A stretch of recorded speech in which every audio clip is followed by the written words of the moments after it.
Vamos resumir. A causalidade é uma relação linear. Ela vai da causa ao efeito. A causalidade não causa outra coisa além do efeito. Ela não causa, por exemplo, uma experiência de si mesmo no sujeito. Isso é que o Hume disse. Nós podemos ter experiência da causa, nós podemos ter experiência do efeito, mas não da relação causal, da causação que a causa exerce no efeito.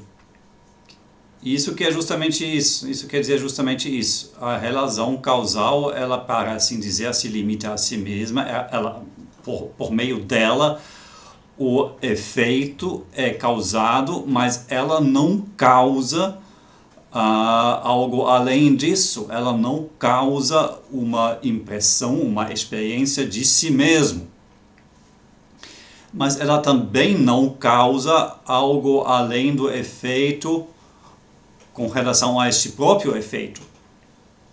Ela não causa relações que este efeito possa ter com outras realidades. Com relação à causalidade, o produto da causação é apenas o efeito enquanto tal, para assim dizer, o efeito bruto. Quando agora aplicamos isso à experiência, quer dizer, à afeição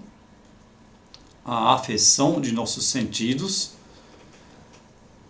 o resultado é que essas impressões sensitivas que nós recebemos são meros efeitos. A relação causal pela qual estes efeitos são produzidos, ela não aparece ela mesma enquanto tal para nós. Nós só temos os efeitos da afeição. Nós não, para assim dizer, observamos ao mesmo tempo o processo da afeição. Eu só observo um verde, por exemplo, mas não observo o processo pelo qual este verde entrou em minha consciência. Mas o processo da afeição também não produz relações entre as impressões sensitivas. Porque isso a causalidade também não consegue fazer. Ela só produz o efeito, ponto. Se o efeito depois tem relação causal com outra coisa, isso será outra causação, outro processo causal. Cada processo causal só produz o seu efeito, ponto.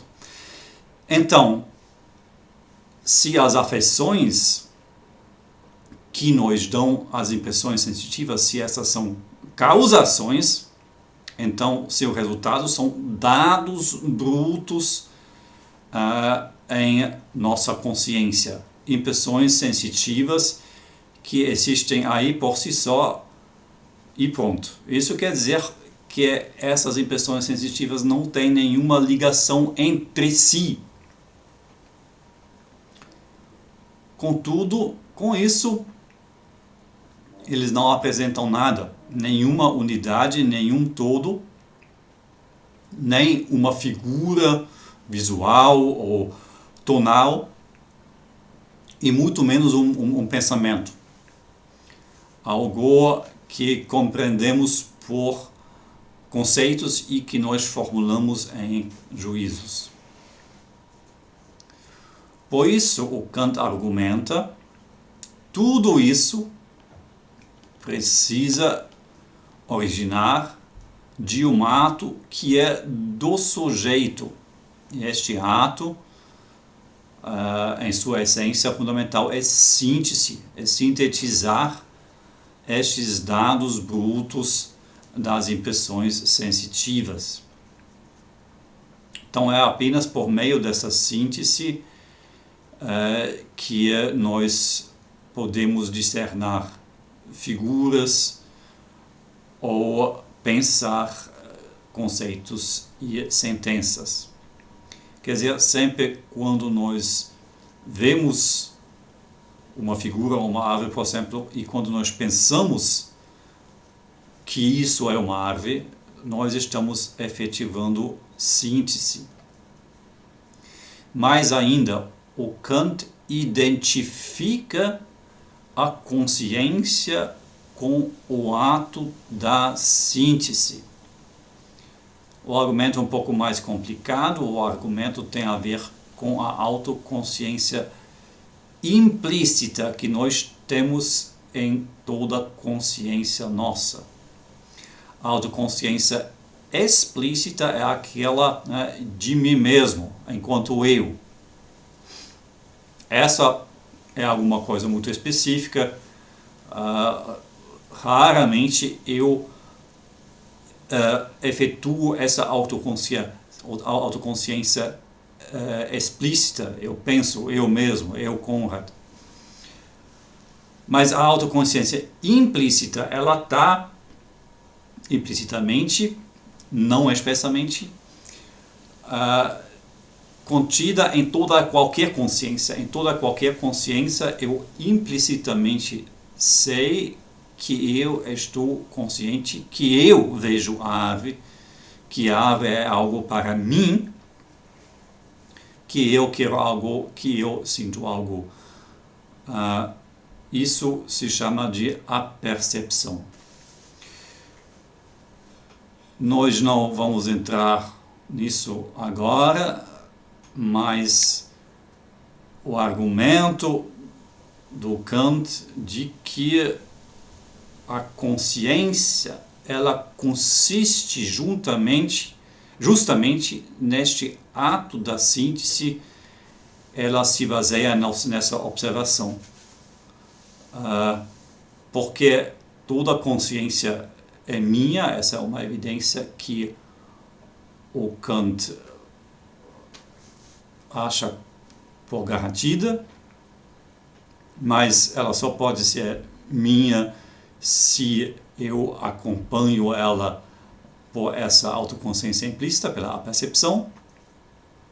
Mas se eu devo poder acompanhar a consciência com autoconsciência implícita, então ela precisa ser síntese, porque ela precisa unir o múltiplo numa unidade de autoconsciência, mesmo que essa seja apenas implícita.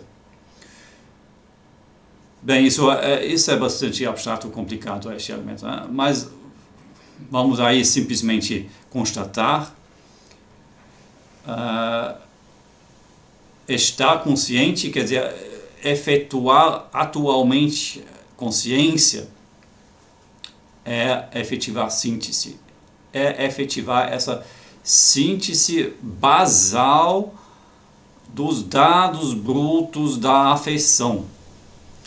E o resultado disso são todos. São figuras ou são conceitos e sentenças.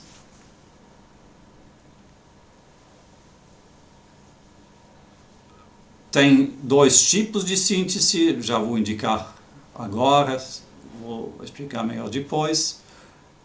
Na verdade, implicitamente eu já disse isso, uma síntese figurativa, onde nós sintetizamos apenas figuras que podem ser visuais, que podem ser tonais, que podem ser do tato. E tem a síntese intelectual, que sintetiza na forma de conceitos e juízos. Para o Kant, conceitos originalmente aparecem no contexto de juízo, então, de certa forma, o juízo ele é mais fundamental do que o conceito.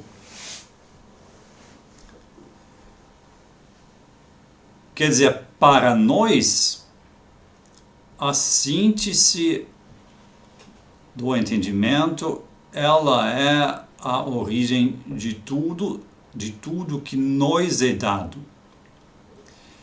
E nós não podemos acessar nada, nem nem imaginar ou pensar nada sem essa síntese, porque a nossa consciência só começa com ela. Quer dizer, em nossa consciência nós nunca temos dados brutos desligados. Nós sempre já temos impressões sintetizadas, nós sempre já temos desde o início alguma figura ou até um juízo. Por quê? Porque os dados brutos não sintetizados não são conscientes para nós, porque consciência justamente é sintetizar. Então nós não temos acesso à multiplicidade pré-sintética das impressões sensitivas, embora nós precisamos assumir que essa seja dada, porque a síntese só pode operar na base dessas impressões. E muito menos nós podemos acessar que está ainda atrás dessas impressões sensitivas, dessa multiplicidade, que seriam as coisas em si.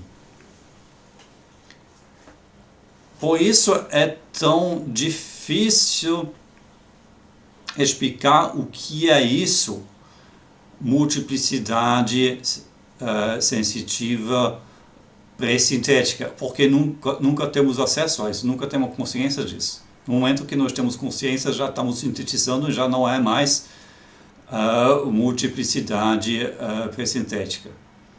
E da mesma forma nós não temos acesso à coisa como ela é em si. Agora o Kant argumenta essa síntese, ela é algo transcendental, algo universal e necessário, porque nada é em nossa consciência sem ela. Quer dizer, ela tem universalidade e necessidade, evidentemente, apenas para nós, para a nossa consciência. Mas para nós, ela tem isso em absoluto, porque é essa única maneira como algo pode ser dado para nós, por meio da síntese. Pelo outro lado, repito, ela não é uma origem absoluta, ela não cria a partir do nada, ela cria, quer dizer, não cria, só organiza, só sintetiza a partir do material que é dado a ela. Agora o Kant argumenta essa síntese, por sua vez, ela precisa proceder de certas maneiras universais e, portanto, também necessárias. A maneira de proceder para um sujeito é uma regra, então essa síntese ela tem regras, ela é, para assim dizer, regrada. Essas regras são formas como sintetizar. E essas formas como sintetizar são conceitos que o Kant chama de categorias. Essas não são categorias ontológicas, categorias da coisa como ela é em si, mas categorias dos objetos como estes aparecem para nós. E aí o Kant faz uma decisão terminológica que talvez é problemática. O Kant usa o termo experiência para este resultado da síntese que já é regrada pelas categorias transcendentais a prióricas. Quer dizer, a experiência para o Kant já não é mais receptividade pura. Mas com isso, naturalmente, o conceito da experiência muda, não é mais o conceito do empirismo. O Kant vai dizer, tudo bem, essa experiência do empirismo simplesmente não existe. Não existe pura receptividade. Pelo menos não em nossa consciência. Em nossa consciência, o recebido sempre já é sintetizado por um ato nosso. Não é mais puro receber. Contudo, de vez em quando, o próprio Kant recai neste uso antigo do empirismo, do termo, e usa a palavra experiência no sentido de pura receptividade. Então, tem que prestar atenção, nem sempre é a mesma coisa. Então, mas Oficialmente, normalmente, o Kant usa agora este termo de experiência como, para assim dizer, algo misto. Algo recebido pelos nossos sentidos, mas sintetizado em conhecimento organizado pelo ato nosso e pelo nosso entendimento. Então, a síntese ela precisa de formas pelas quais ela sintetiza, organiza o material, e aí naturalmente essas formas como elas são da própria síntese, do próprio sujeito, e não vêm a nós de fora pela afeição. Essas formas também são a prióricas, são universais e necessárias. A priórico e aquilo que vem de antemão de toda experiência, agora outra vez, né, nesse sentido antigo, né, de qualquer contato sensitivo com algo exterior. E o oposto é o empírico ou também o a posteriorico. Transcendental, repito, transcendental é o que diz respeito às condições da possibilidade do conhecer. O que é transcendental, naturalmente, logicamente, é a priórico, e o que é a priórico é universal e necessário. Pelo outro lado, só aquilo que é a priórico pode ter necessidade e universalidade estrita. Esse é o argumento do Kant contra o Hume. Nada que entra em nossa mente pela afeição pode ter essas características. Se algo tem necessidade, universalidade completa, pode ter certeza que é algo do próprio sujeito, que é algo transcendental.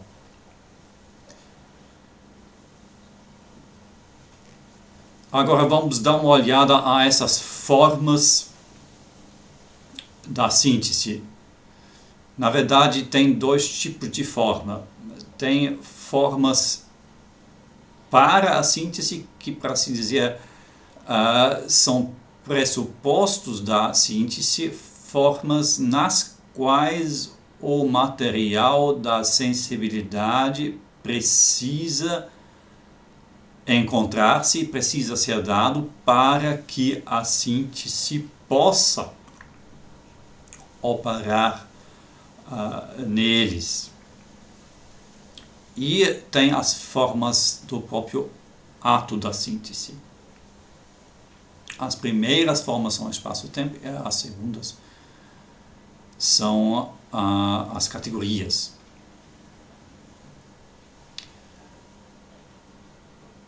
Às vezes, as pessoas usam a seguinte imagem para explicar a teoria do conhecimento do Kant. Eles dizem essas formas transcendentais, elas são como óculos coloridos, óculos azuis, por exemplo. Quando coloco estes óculos em mim, eu vejo tudo azul. E assim, eu vejo a realidade, para assim dizer, pelos óculos das categorias. E por isso a realidade aparece a mim desta forma. Mas na verdade, eventualmente, a realidade não é azul. É apenas por causa de meus óculos. Então, meus óculos fazem com que eu vejo a realidade de certa maneira como ela talvez não está, como ela não é. Então, isso é para explicar que eu não vejo a coisa em si como ela é, mas, para assim dizer, com uma coloração que vem dos meus óculos. essa imagem, a meu ver, ela não é muito boa, porque aí as formas parecem como um obstáculo, como uma distorção, algo que apenas impede a percepção adequada dos objetos. Mas as formas não têm essa característica negativa, né? Pelo contrário, em primeiro lugar, elas têm uma função muito positiva. E para explicar isso, eu gostaria de usar uma outra imagem, a imagem de uma câmera. Uma câmera fotográfica, uma máquina fotográfica. A câmera é o nome mais histórico, né? Uma máquina fotográfica. Hoje em dia, nessas máquinas tem sensores elétricos, eletrônicos. Antigamente se usava películas e ainda antes disso se usava chapas fotográficas.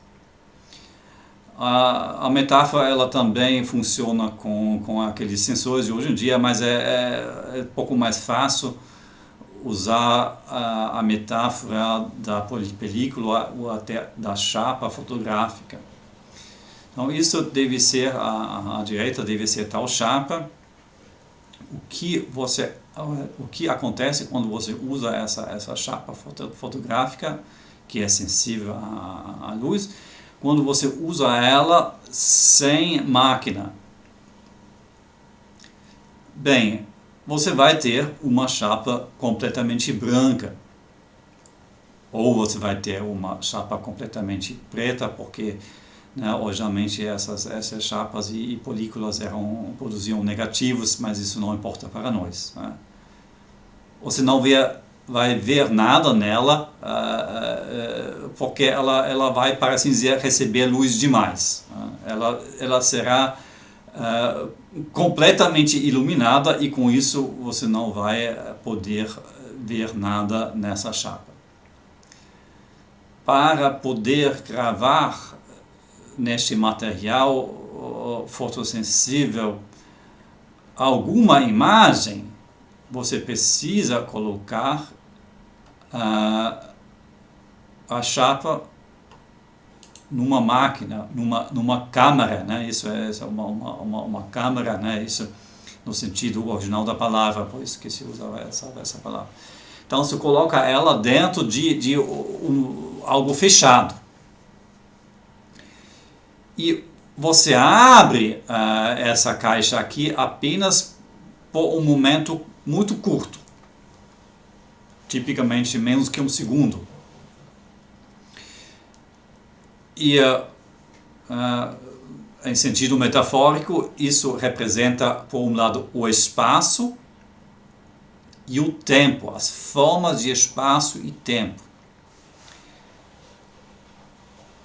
O material de nossa sensibilidade, ele se coloca nas formas de espaço e tempo. Nós conseguimos nem imaginar nada a não ser em espaço e tempo. Uma cor, uma forma espacial, uma bola, um quadrado, uma superfície que nós estamos sentindo contato, nada disso podemos imaginar sem o espaço. Uma melodia, um sentimento de fome, talvez não tenha forma espacial, mas pelo menos precisa ter uma certa duração, quer dizer, só podemos imaginar, só podemos experimentar no tempo. Espaço e tempo são as formas fundamentais de nossa sensibilidade. Não podemos sentir nada, nem podemos imaginar nada fora de espaço e tempo. Vocês podem tentar isso, né? Tentem imaginar um objeto fora de espaço e tempo. Aí, se vocês conseguem, aí me informem, porque aí vocês são, né, uma pessoa completamente extraordinária. Aí, conforme a argumentação que já apresentei, já essas características de universalidade e necessidade indicam que espaço e tempo sejam formas transcendentais que pertencem ao sujeito e não à coisa em si. Isso é importante, né?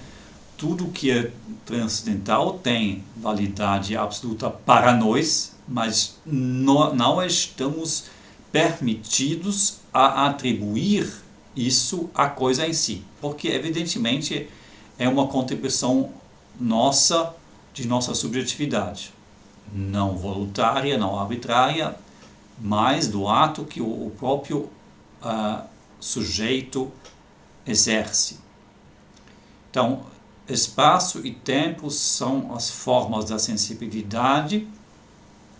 Os objetos de nossa experiência se encontram em espaço e tempo, não porque espaço e tempo existem fora de nós e que as coisas em si são espaciais e temporais, mas porque essas são as formas de nossa receptividade. Nós recebemos em espaço e em tempo. Contudo, aquilo que nós recebemos nessas formas, o material da sensibilidade, ainda não é organizado por espaço e tempo. O espaço e tempo não organizam aquilo que cai neles. E isso também podemos explicar por essa metáfora da máquina fotográfica. Agora nós temos aqui nossa película ou nossa chapa fotográfica dentro dessa caixa e nós abrimos ela apenas por alguns milissegundos. Agora ela já não é mais completamente branca ou completamente preta, no caso do negativo, né? Mas mesmo assim ainda não podemos discernir nenhuma forma específica. Por quê? Porque um objeto normalmente não emita raios de luz apenas numa direção, mas ela reflete a luz em quase todas as direções, alguns mais, alguns menos. Mesma coisa com, né, a própria chama, né? Ela não emite apenas um raio assim, né, mas para todos os lados. Isso quer dizer que quando este ponto da vela, quando ele reflete a luz, essa luz que é refletida por este ponto, né, ela chega nessa chapa aqui, aqui, aqui, né? Então ela para assim dizer, distribuída, a emissão da reflexão da luz deste ponto é distribuída em quase toda a chapa. E evidentemente também vai fora da máquina. Isso eu não desenhei aqui porque não interessa a nós, né? Os raios que batem aqui, aqui e aqui, né? Agora, a mesma coisa acontece com qualquer outro ponto na vela. Este aqui, por exemplo, que é um pouco mais vermelho, né? Ele também reflete a luz em muitas direções. Quer dizer, né, esses raios, eles batem nos mesmos lugares como esses raios. Então é tudo misturado.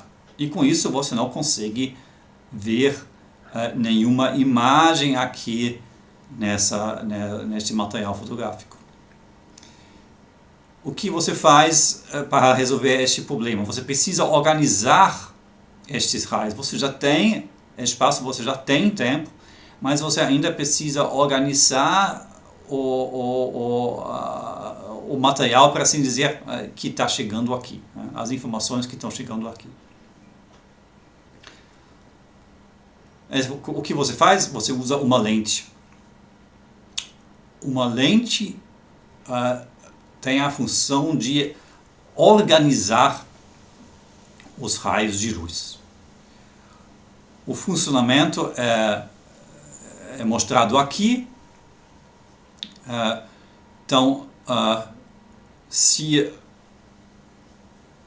este ponto aqui em cima da vela, se ele emite luz, ele vai aqui, por exemplo, e chega aqui. Mas, como eu já disse, ele emite luz para todos os lados. Agora, o que acontece quando ela emite também um raio de luz aqui? A lente faz com que este raio chegue no mesmo lugar como este raio aqui. E este raio aqui, o verde intermediário, ele também vai no mesmo lugar. Mesma coisa com este ponto aqui, os raios que saem daqui, também, em virtude da lente, se encontram todos no mesmo lugar. Então, a lente faz essa organização, que raios que originam do mesmo lugar, de um único lugar, também se encontram, também batem no mesmo lugar neste material fotográfico, na película, na chapa fotográfica. Então isso que a lente faz, quer dizer, a lente ela é condição da possibilidade de ver uma imagem aqui. A lente ela não ofusca essa imagem, ela não distorcia. Antes disso, ela possibilita que uma imagem possa aparecer aqui, e não apenas algo completamente desorganizado, ofuscado. No caso do Kant, a máquina tem 4 lentes. Tipicamente, as máquinas fotográficas contemporâneas têm, acho que pelo menos 3 lentes, às vezes tem muito mais, se tem um teleobjetivo, alguma coisa. E essas lentes, nessa metáfora, nessa metaforia, elas são essas categorias das quais já falei, e mais concretamente são a quantidade, a qualidade, a relação e a modalidade. A causalidade, ela é uma das categorias da relação. A relação de causa e efeito. Uma outra sempre tem 3 subcategorias dessas 4 categorias. As outras 2 são a substância e acidente, e a terceira é a ação recíproca. Então, a causalidade, que era tão central para o Hume, ela é apenas uma das formas como o material da sensibilidade é sintetizado para resultar em um objeto que não é apenas figura, mas que é compreendido pelo intelecto. Como toda metáfora, essa é incompleta, é imperfeita. Naturalmente, aqui nós temos uma vela aqui, e aqui nós temos a imagem de uma vela. Mas na consciência, nós estamos apenas aqui, nós temos apenas essa imagem. E nós não estamos permitidos a assumir que isso lá fora também seja algo que tenha essa forma da vela aqui. Então, com relação à consciência, seria errado colocar aqui uma vela, um objeto, porque naturalmente isso já é algo que tem unidade, que tem quantidade, qualidade, que tem relação, porque está emitindo aqui luz. Então essa é a limitação dessa imagem. Nós estamos aqui dentro, nós somos, para assim dizer, este receber aqui, a nossa consciência é este ato de receber essa imagem aqui organizada pelo ato da síntese. Mas como essa síntese é ato nosso, e como essas formas, espaço, tempo, e as categorias são formas nossas,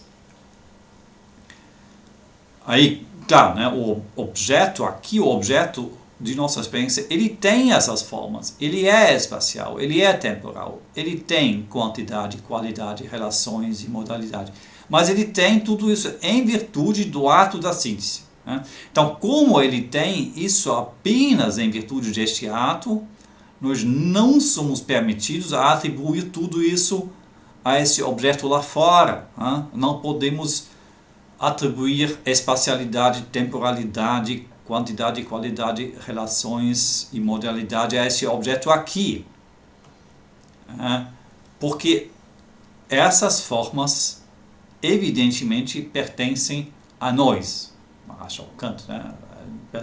Pelo raciocínio dele, a partir da causalidade, é evidente que isso pertence a nós, mas se pertence a nós, não somos permitidos a atribuir isso a essa coisa em si. Então, repito, lembro, o Hume fez essa crítica com relação à causalidade. Não somos permitidos a atribuir causalidade às coisas em si. Causalidade, para o Hume, era apenas associação efetuada pelo sujeito. Para o Kant não é apenas associação, são formas a prióricas, mas, outra vez, apenas algo efetuado pelo sujeito. Só que agora não é apenas causalidade, que não podemos atribuir às coisas em si, mas é tudo isso. Evidentemente, isso é muito fundamental. Hein? Sem quantidade nenhuma, qualidade alguma, relações algumas, modalidade, você nem consegue mais pensar nada. Então não podemos pensar nada desse objeto. Não é apenas que não podemos conhecer porque não temos acesso, não é apenas como algo que está no outro lado da Lua, que não podemos ver. Nós nem podemos imaginar, nós nem podemos pensar, porque nós só podemos imaginar e pensar e ter qualquer consciência com essas formas. Mas essas formas, elas não se atribuem a este objeto lá fora de nós, a coisa como ela é em si.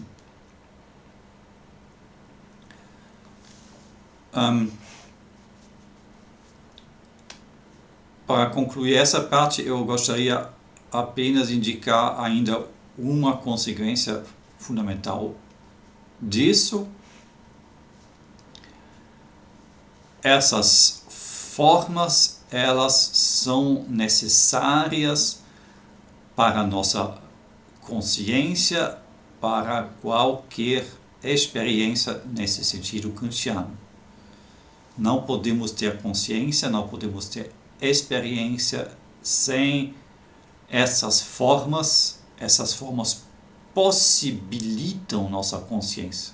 Não apenas distorciam, ofuscam e impossibilitam o nosso contato com a realidade. Não, elas possibilitam a experiência concreta, distinta de objetos. Então não é nada negativo, é algo muito positivo e fundamental. Só em virtude dessas formas nós podemos conhecer e podemos ter consciência. Então essas formas, elas têm validade absoluta para nossa experiência e com isso para os objetos de nossa experiência e com isso para o mundo empírico. Agora, as ciências naturais, elas tratam deste mundo empírico, não das coisas em si. Isso é algo que muitas vezes acontece na filosofia. Dentro das ciências, tudo permanece igual. O Kant não muda a física. A física continua fazendo o seu trabalho, a física continua descobrindo as leis da natureza. muda apenas a compreensão filosófica disso. A física, ela não investiga as coisas como elas são em si mesma, ela não investiga a realidade lá fora como ela é dada em si mesma. Para assim dizer, ela não é uma subdisciplina da ontologia, ela é uma subdisciplina da epistemologia, ou pelo menos, né, da epistemologia transcendental. A física e as demais ciências empíricas nos explicam o mundo empírico, o mundo de nossa experiência, o mundo assim como ele é formado pela nossa síntese em espaço-tempo sob as categorias. E por isso que a física pode, por exemplo, investigar relações causais, ela é completamente justificada a fazer isso, só que ela não é justificada a dizer que isso se aplica às coisas em si. A causalidade se aplica apenas às coisas de nossa experiência, aos objetos empíricos. Mas como a física, enquanto tal, ela não se pronuncia sobre a metafísica, sobre a ontologia, sobre a filosofia, aí nada muda para ela, ela pode continuar normal, apenas muda a compreensão de que ela não está nos explicando a realidade como ela é em si, mas ela está nos explicando o mundo empírico como ele é constituído por um ato nosso do sujeito. Então, as categorias têm validade absoluta, necessária, universal para os objetos empíricos, para o mundo empírico. Eles têm essa validade, eu lembro, porque estes objetos, este mundo, ele foi constituído por meio dessas formas. Usando essas formas, a síntese constituiu estes objetos, os nexos entre si, e com isso o mundo empírico. Então, validade absoluta para nosso conhecimento empírico. Pelo outro lado, naturalmente, essas formas não têm nenhuma validade para além disso. Sua validade se limita exclusivamente àquele ato e aos produtos daquele ato. Mas o que é que este ato pode sintetizar? Vocês se lembram? Esse ato ele não pode criar a partir do nada, apenas a partir do material que é dado a ele. E este é o material da sensibilidade. As impressões sensitivas, além disso ainda as formas puras de espaço e tempo mesmo, isso é importante para entender a matemática, mas não vamos entrar nisso agora.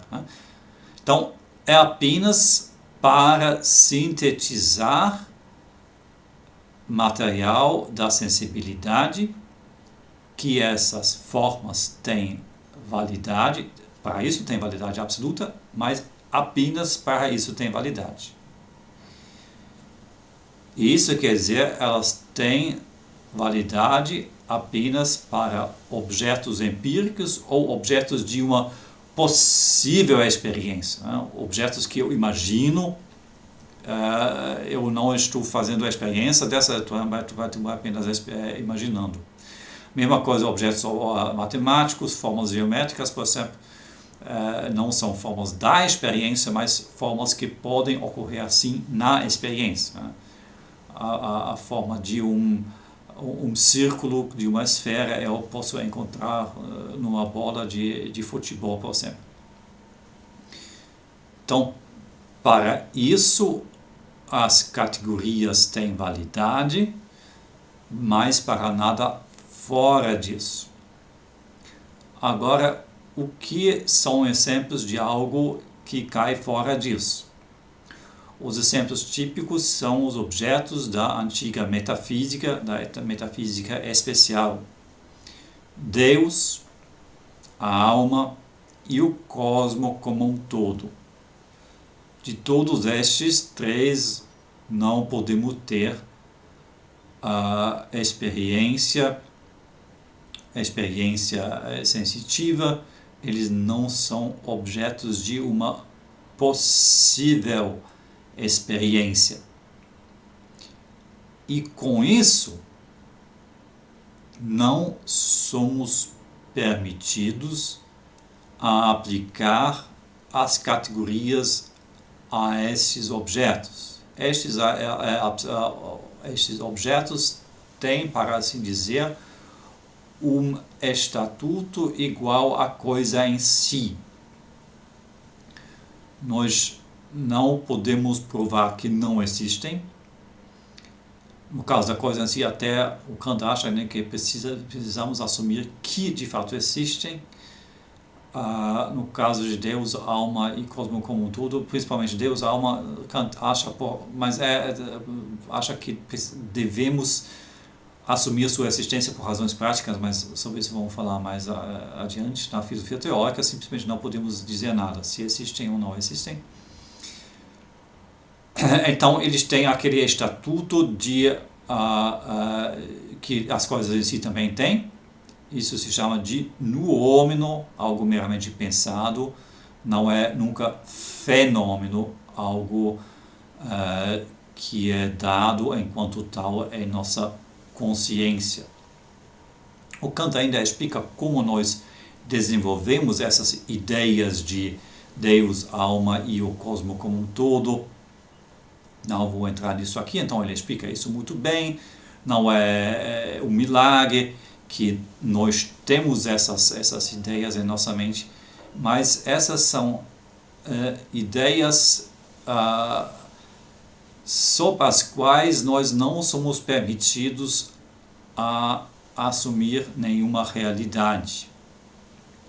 Porque as nossas categorias, na base das quais nós formamos essas concepções, Deus também tem unidade, ele também tem relações, ele causa o mundo, ele cria o mundo, ele também tem modalidade, ele é necessário, ele tem qualidades. Então, nós formamos nossa noção de Deus sob as categorias, mas isso é inadequado, porque essas categorias elas não são aptos para isso, elas só são aptos para organizar material múltiplo da sensibilidade, e com isso só são aptos para pensar objetos de uma possível experiência. Portanto, não são válidos quando usados para pensar um objeto que vai para além da experiência, que por sua essência nem pode ser nunca um objeto de uma experiência, porque Deus não podemos ver, não podemos tocar, não podemos cheirar. Mesma coisa com a alma. E com isso, toda a metafísica especial cai para baixo. Na verdade, isso não é uma novidade tão grande, porque o empirismo inglês também já acabou com a metafísica tradicional, mas pelo menos no contexto alemão, onde até então o racionalismo era dominante, essa era uma revolução que foi celebrada. Kant, o grande revolucionário, o destruidor da metafísica. A ontologia ele já destruiu, na verdade Jung já destruiu, com seu idealismo transcendental, quando ele diz que não temos conhecimento das coisas em si. Com isso não tem mais possibilidade de fazer ontologia, e a metafísica é especial, a teoria filosófica de Deus, da alma e do cosmos todo. Ele destrói porque ele diz que nosso conhecer não é apto para conhecer objetos que não são objetos de uma possível experiência. Eu lembro, né, que muitos das provas da existência de Deus usavam a relação da causalidade, então naturalmente não somos permitidos a usar essa relação, a categoria da causalidade, para além do mundo empírico, mas não apenas a causalidade, também vale a mesma coisa para as categorias da unidade, da qualidade, da modalidade. Tudo isso não tem aplicação válida fora do mundo empírico para objetos que não são objetos de uma possível experiência. Então, agora, finalmente, essas formas transcendentais, elas têm um efeito, ou melhor dizer, uma implicação limitativa, sim.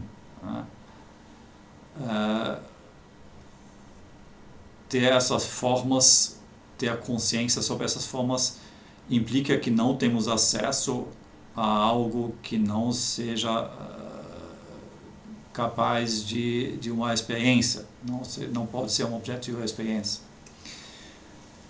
Mas essa é a implicação não de uma deficiência, né, mas de uma possibilidade, de um poder. Nós podemos conhecer.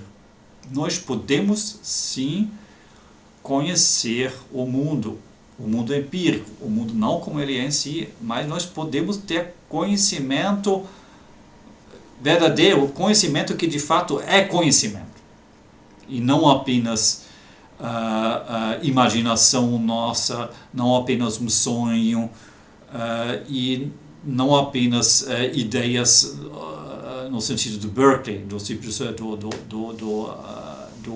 idealismo do Berkeley. Nós temos conhecimento em sentido forte, em sentido estrito, e por isso, né, as ciências têm validade, nosso conhecimento comum de um dia a dia tem validade. Isso tudo é, para assim dizer, aprovado. Então, em primeiro lugar, essas formas transcendentais, as categorias, como também espaço e tempo, elas têm um sentido positivo, eminentemente positivo, fundamental, porque elas possibilitam nossa consciência e nosso conhecimento, possibilitam a fala de verdade objetiva, e também, como a gente vai ver a seguir, a nossa fala de valores. Só tem uma limitação que é implícita a seu modo de ser, de operar. E essa é sua limitação a objetos de uma possível experiência.